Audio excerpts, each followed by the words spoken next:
Today is December 31st, 2016, and on this day in 1979, the Sierra Railroad Company operated its last steam-powered excursion train for the public. The Sierra Railroad has had a long history of railfan excursions dating all the way back to its very first in 1937.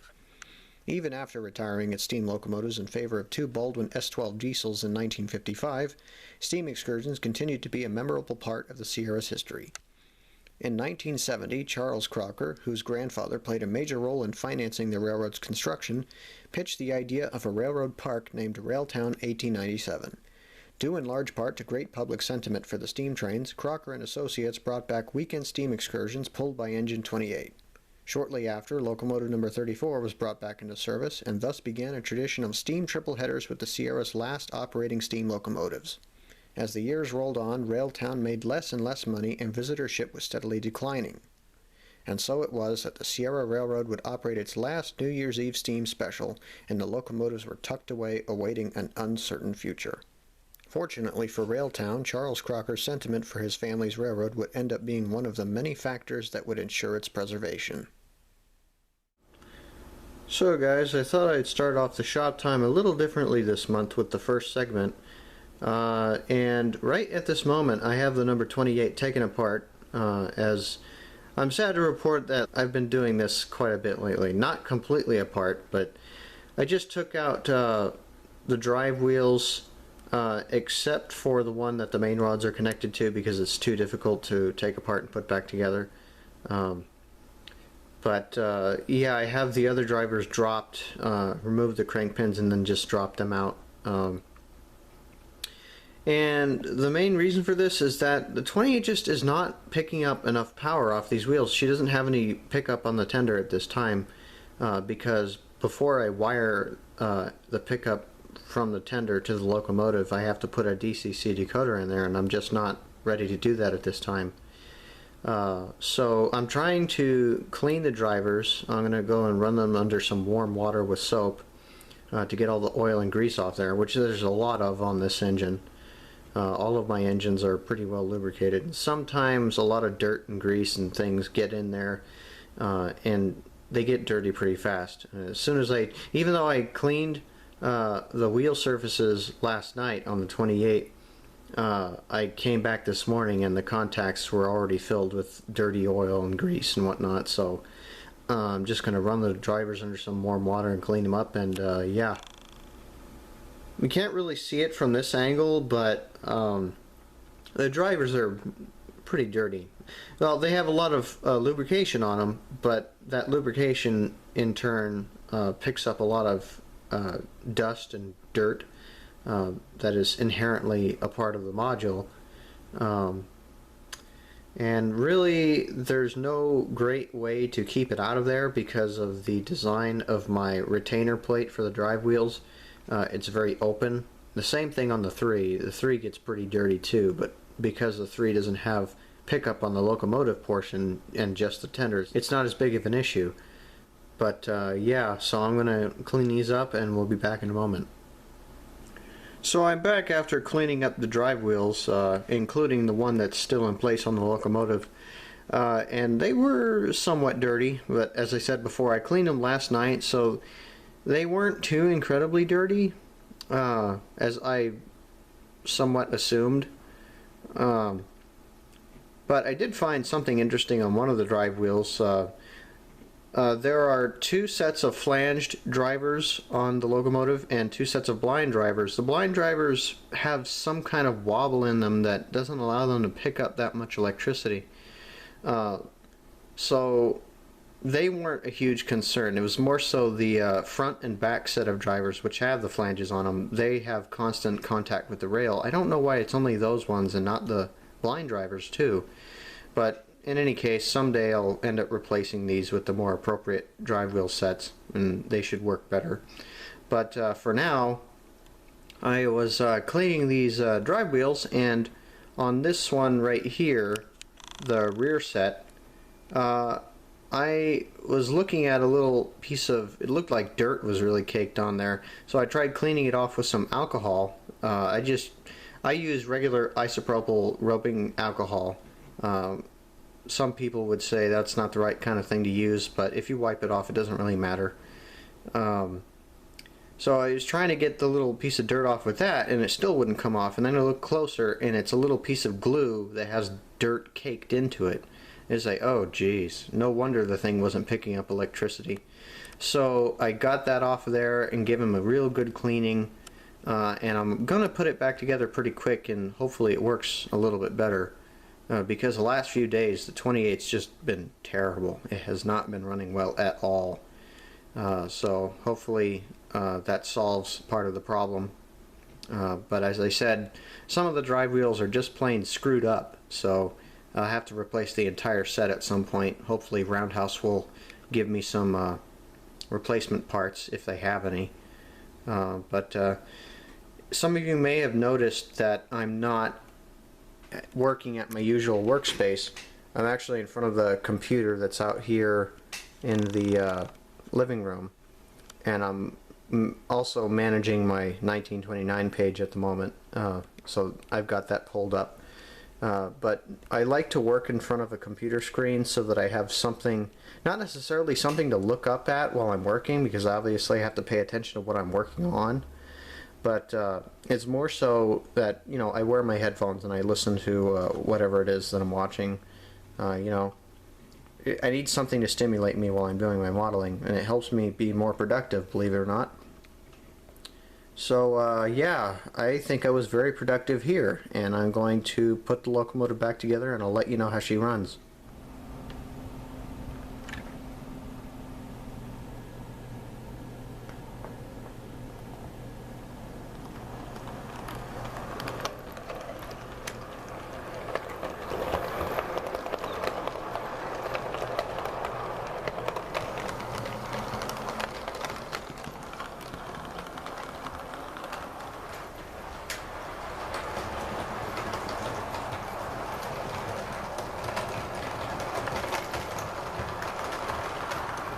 So with that short little clip of the rolling stock in action, you can see that number 28 runs significantly better now. I suppose you couldn't actually see how it ran before, but she does run quite a bit better now. In the process of doing that work on the 28, I also wired up the tender trucks temporarily and hot wired them to the engine. And I was hesitant to do that because I still take the locomotive and tender, you know, I separate them from each other every so often to do any miscellaneous repair work or just general maintenance or whatever, which sounds really silly on a model, but on my custom built engines it's so prevalent to the point where they really are miniaturized versions of the real thing, because they take, you know, almost just as much work, you know, tedious work to keep them running. Well, anyway, she does run better thanks to the new pickups on the locomotive and also on the tender. So yeah, she'll be the main runner once again now that I've got those issues fixed. Well, anyway, I dragged this on long enough, so let's move on to the next segment.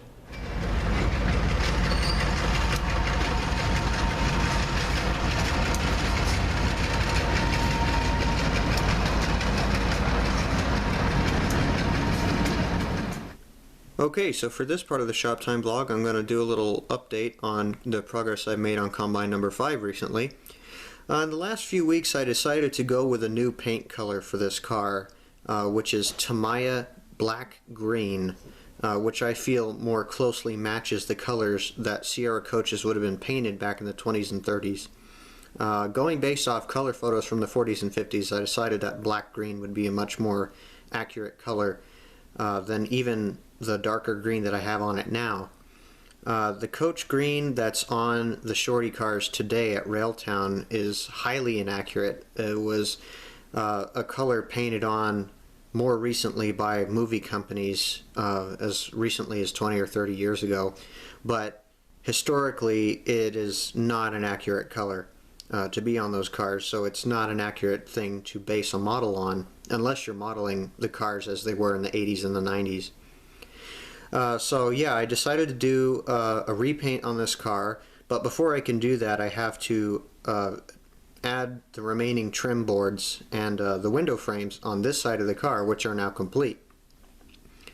So far, I feel that I've made enough progress on it that it's getting pretty close to being ready for paint. So hopefully in the next couple of weeks I'll have all of the exterior finished on the body of the car so that I can send it in for new repaint.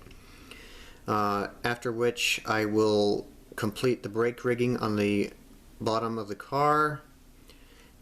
So hopefully the exterior will be completely finished around the time that number 30 returns to service, because without combine number 5 it's really difficult to duplicate an accurate consist for Sierra number 30. So this car is just as important to me as that locomotive, and it's also the only passenger car that I've modeled that's even close to completion.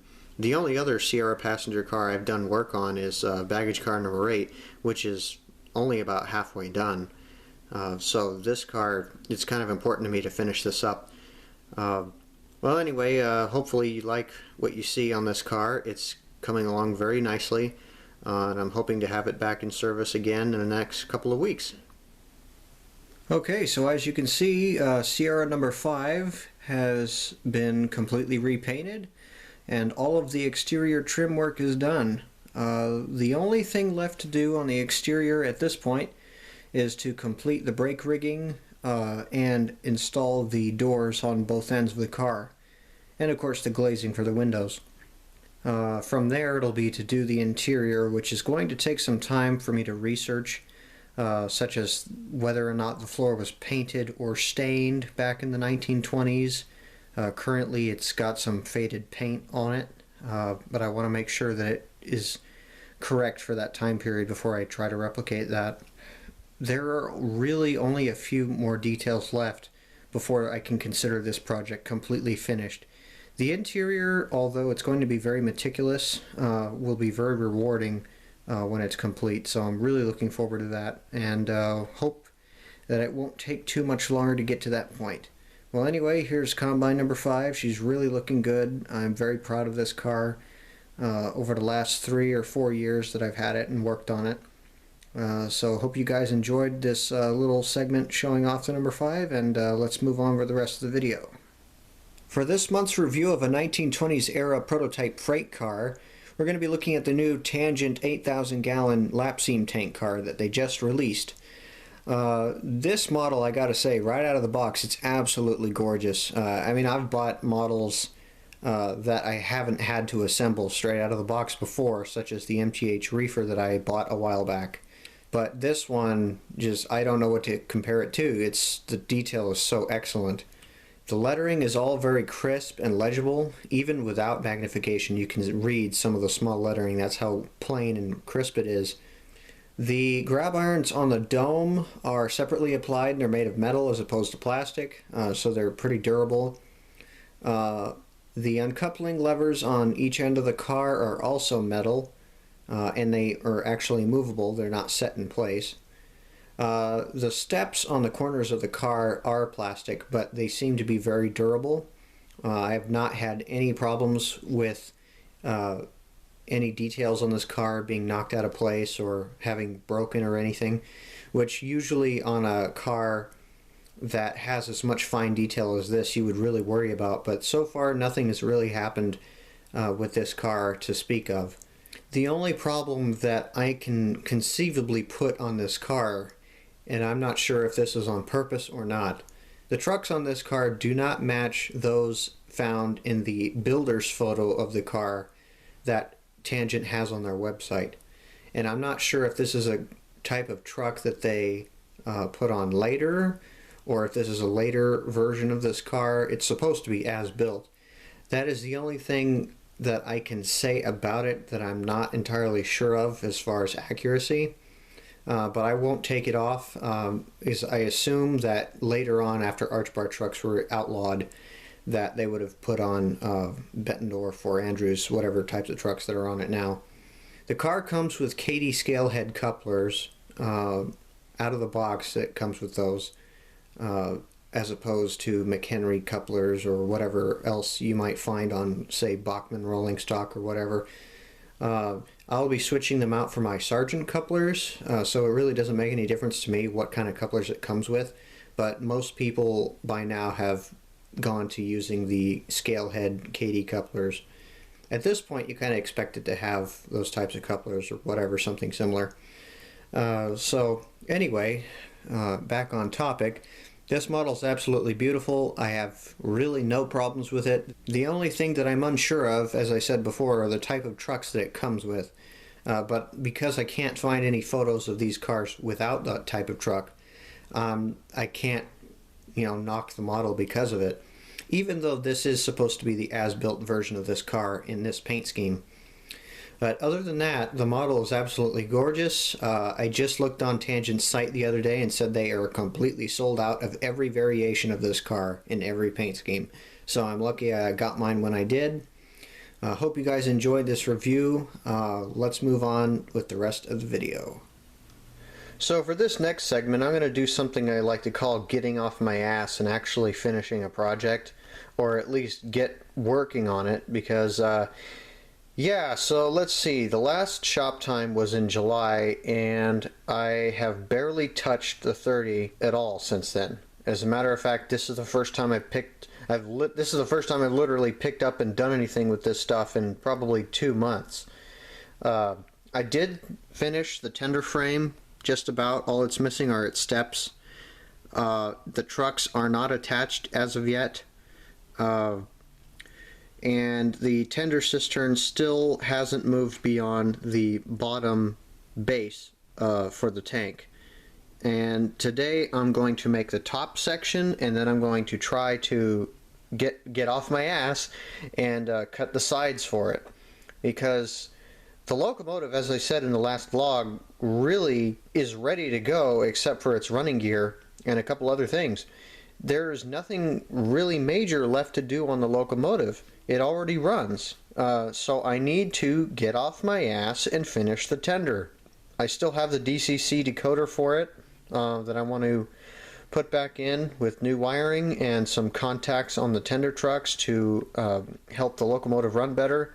The 30 is really ideal for a switching locomotive because she's really small, so she can fit a little more cars behind her running around the module. And also, she's just a really good runner, being based off of the Bachmann 060 saddle tank locomotive. So I really want to get this engine back in running condition.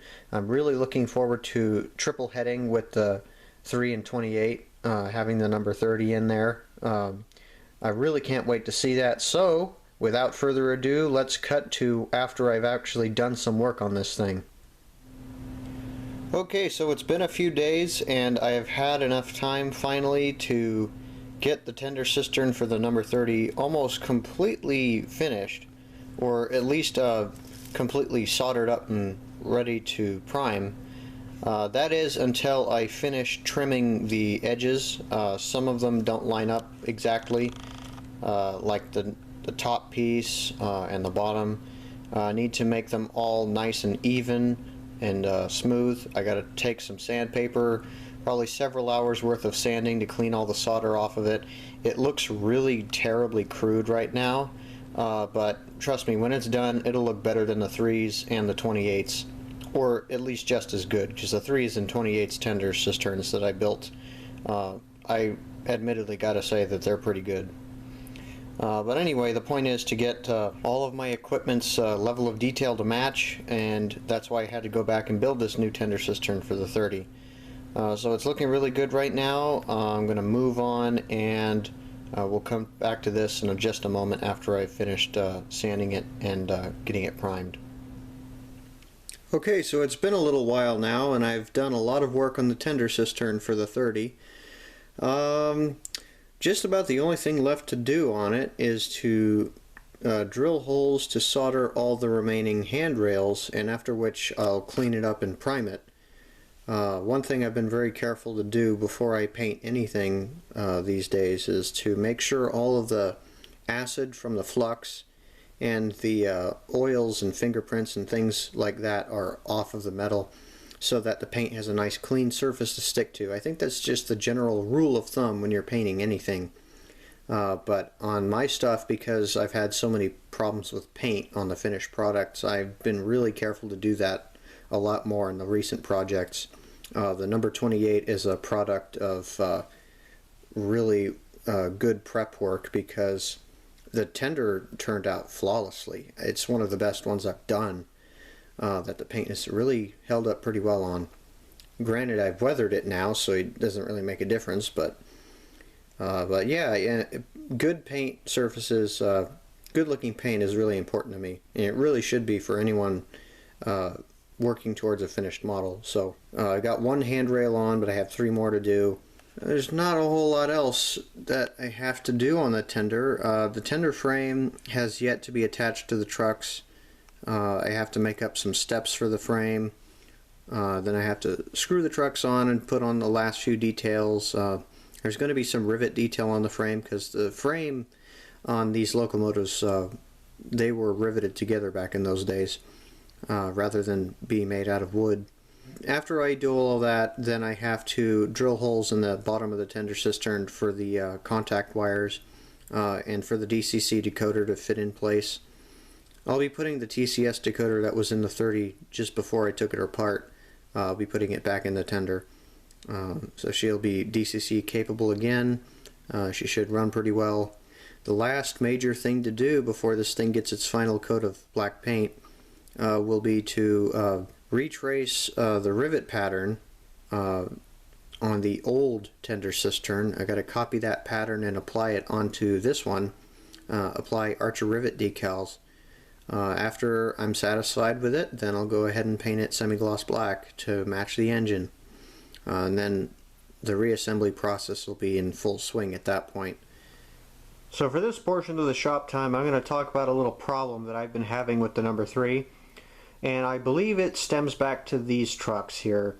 The trucks on the tender of number 3 are scratch built, and as such they inherently have their own little flaws. But just take a look at the wiring that I made for it, and these little plugs here, having a hard time focusing.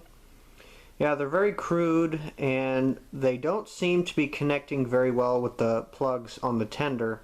And the reason I do this is so that I can make the tender easier to work on. If I ever want to take it apart and install a decoder, which I plan on doing in the future, then I'll just, unplug the trucks and then take the tender cistern off.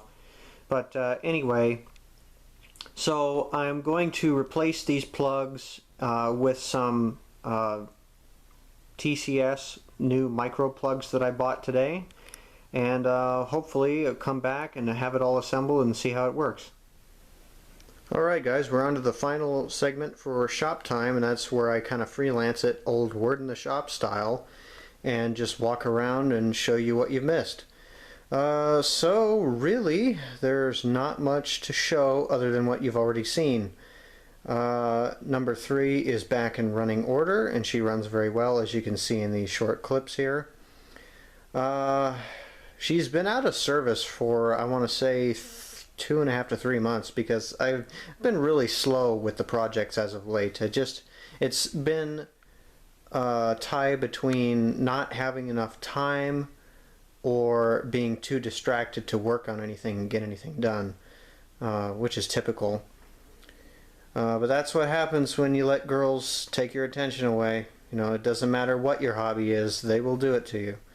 So anyway, yeah, number 3 is back together, and she's running very nicely now as compared to before. She was skipping all over the place, and it was just terrible. My philosophy on model railroading is if you put all this work into making a locomotive look good, it's absolutely worthless unless the engine runs right.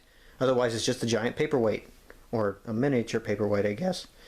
But yeah, so let's see, anything else going on here?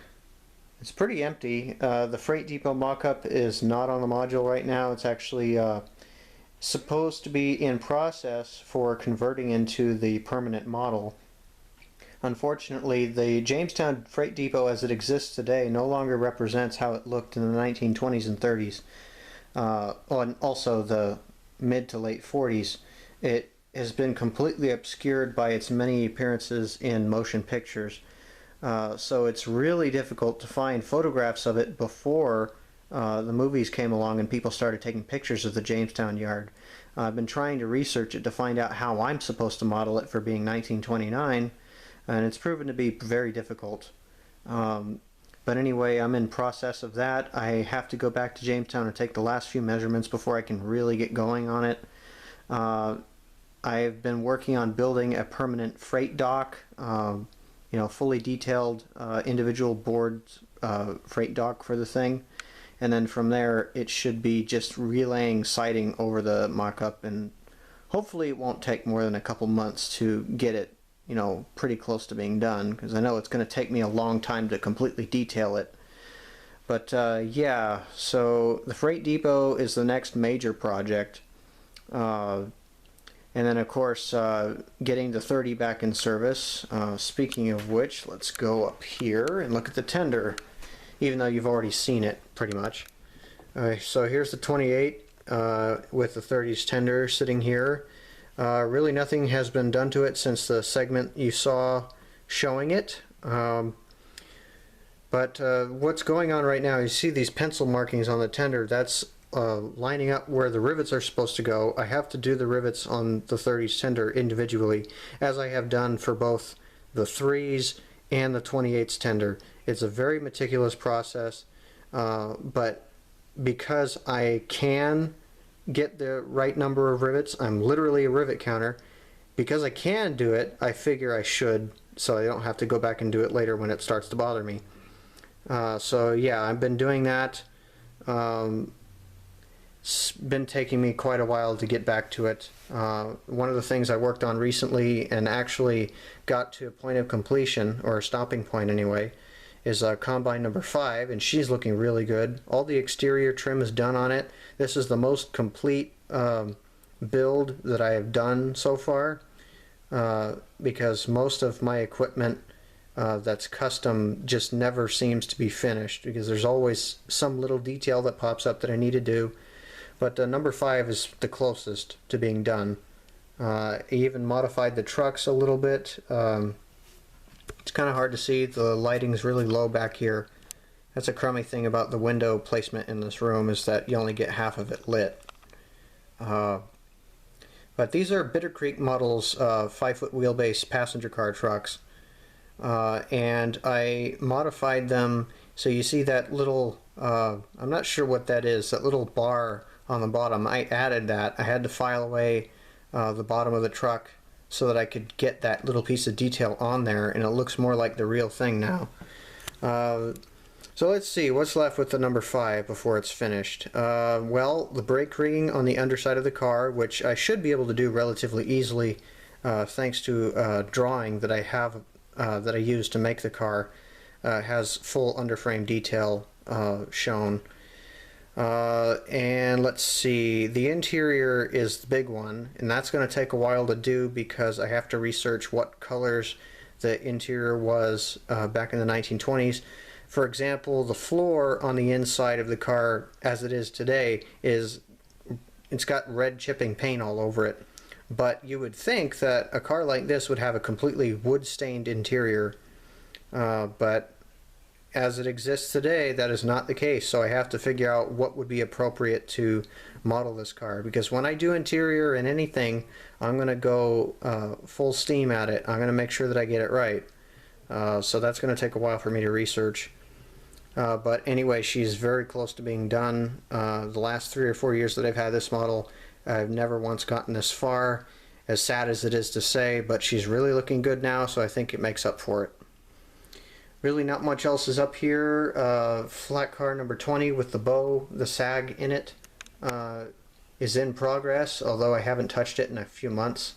Baggage car number 8 is also back here, and I've been doing some work on that on the side. Again, it's been a couple of months since I really touched it, but I'm hoping for one of the things I want to do for 2017 is to start working on the passenger train, the mainline passenger for the Sierra, which would be engine number 3, which I pretty much already have, baggage car number 8, and Sierra coach number 3.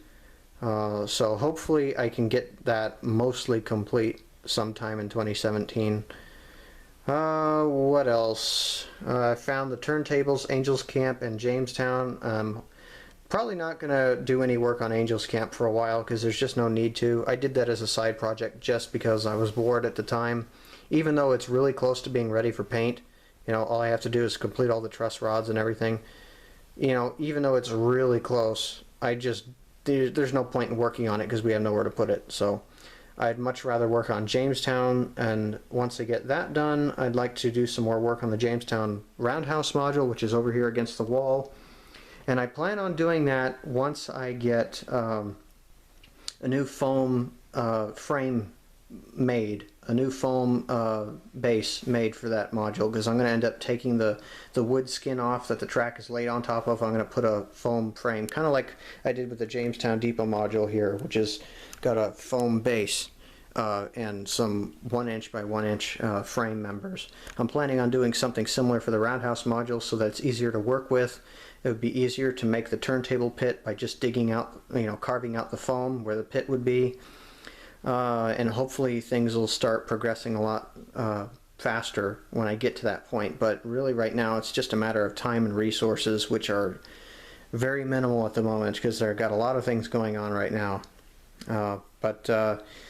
Yeah, there's the ruins of the roundhouse because in between all the moving, the thing just didn't hold up very well, so I'm in the process of putting it back together and being more durable. But again, it's a matter of where my priorities lie, and that is just not one of them at the moment. Well, anyway, that's pretty much it. So I'm going to end it with one of my new favorite cars, which is that Tangent tank car that was just released. And the reason it's over here instead of on the module is because I'm getting kind of funny here. It's so nice, it doesn't deserve to be anywhere near the other rolling stock that I have. You know, I've got some pretty nice stuff, but this just out of the box is absolutely amazing. The detail is perfect. I would say go out and get yourselves one if you like it, but they're sold out, so you're gonna have to wait till the next run, guys. But anyway, that'll about wrap it up for the shop time this month. Sorry it took me so long to get to this one, but hopefully the content made up for it. So I'll see you next year, guys. Today is July 11th, 2016, and on this day in 1922, the Sierra Railway received locomotive number 30 from the Baldwin Locomotive Works.